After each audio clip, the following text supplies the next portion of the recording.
L'importance de Linux dans l'intelligence artificielle. L'intelligence artificielle, c'est déjà un sujet très complexe. Nous n'allons pas détailler ici, mais il est quand même important de savoir la définition de base de l'intelligence artificielle, qu'on appelait ici IA. Tout part de l'être humain. Alors les chercheurs se sont assis et réfléchissaient depuis très longtemps. Est-ce qu'on est capable de transmettre l'intelligence de l'être humain aux machines, aux systèmes ou à des objets? L'intelligence d'un être humain, ça c'est de l'intelligence naturelle. Maintenant, lorsqu'on est capable de simuler cette intelligence humaine et la transférer dans des objets, dans des systèmes, dans des machines, en ce moment, on parle de l'intelligence artificielle. C'est une transmission de l'intelligence humaine vers les objets qui ne sont pas des êtres humains. Alors, cette transmission, ce procédé doit répondre à plusieurs critères. Le premier critère ici, l'apprentissage. Les êtres humains naissent, vont à l'école, ils apprennent la vie et à un moment donné, ils deviennent autonomes, pratiquent ce qu'ils ont appris, mais ça ne les empêche pas de continuer toujours à apprendre. Est-ce qu'on peut mettre ces caractéristiques-là dans des machines? Je vais mettre ici machines ou même des systèmes, ok, des objets aussi.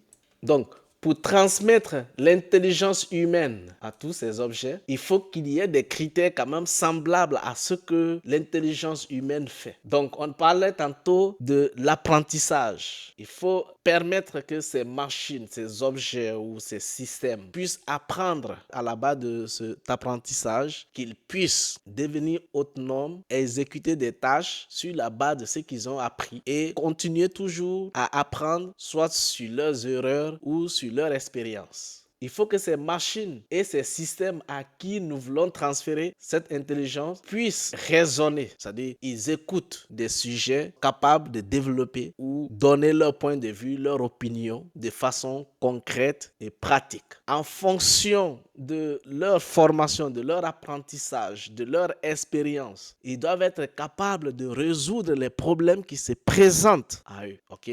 Ils doivent confronter des problèmes et trouver les solutions. Il faut également que les systèmes qu'on veut rendre intelligents soient capables de communiquer avec les êtres humains, soit en français, en anglais, en arabe, en manon, ainsi de suite. Et aujourd'hui, vous voyez des robots humanoïdes capables d'entretenir une conversation à longue durée et même faire des conférences dans une langue spécifique. Ils comprennent plusieurs langues. Ensuite, il faut qu'ils soient capables de reconnaître des gens, des personnes, des animaux, puis pouvoir les identifier de façon physique ou par leur image simple. Et ensuite, qu'ils puissent entendre et reconnaître les sons. Soit quand je parle comme ça, il reconnaît ma voix. Et quand quelqu'un d'autre parle, il puisse faire la différence entre les deux. Et en plus, à la fin de tout ça, qu'il soit capable de prendre des décisions. Donc, à la base de son expérience et de sa formation, de sa connaissance, il doit être capable de prendre des bonnes décisions pour répondre aux enjeux majeurs. D'où part le concept de l'intelligence artificielle. Et vous verrez maintenant, il y a plusieurs champs d'application d'intelligence artificielle. Il y a des outils d'intelligence artificielle focalisés uniquement sur les images, d'autres sur la voix, ou certains qui résument tout.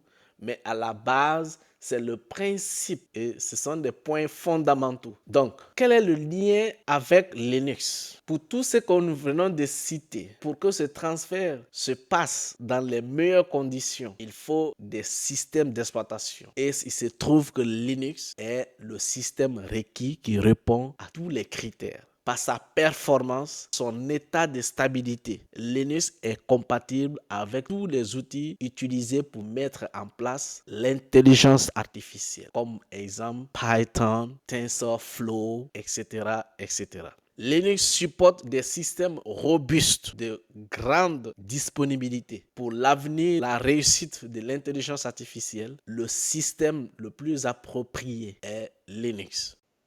En résumé, voici les quelques domaines d'application que j'ai listés ici. Linux est utilisé dans les systèmes embarqués, les Android, les IoT, Internet of Things ou Internet des objets. Et puis dans le cloud computing, les Docker, les Kubernetes, sont des technologies qui fonctionnent très bien et qui tournent sur Linux. En matière de cybersécurité, vous allez voir que les outils les plus puissants dans la détection ou la simulation des attaques, des tests de pénétration ou la sécurité des environnements les plus robustes. Par exemple, Kali Linux, Forensic, il y a d'autres, il y a tant d'autres. Toutes ces plateformes-là tournent sur Linux. Vous allez voir également dans le domaine de l'éducation, Linux est beaucoup plus utilisé dans l'enseignement, dans l'éducation, à cause que des versions sont toujours open source et sont également personnalisables. Les étudiants font des tests, ils peuvent même modifier pour personnaliser à leur guise. Les supercalculateurs, ce sont des géantes machines construites pour pouvoir faire des calculs, comme par exemple la météo, pour faire des prévisions. 90% de ces machines tournent sur des systèmes Linux. Ensuite, les environnements réseau. Quand vous prenez des équipements réseau comme les firewalls, que ce soit Cisco, Fortinet, Barracuda, des routeurs, toutes ces plateformes-là, leur système d'exploitation est conçu sur la base du noyau Linux.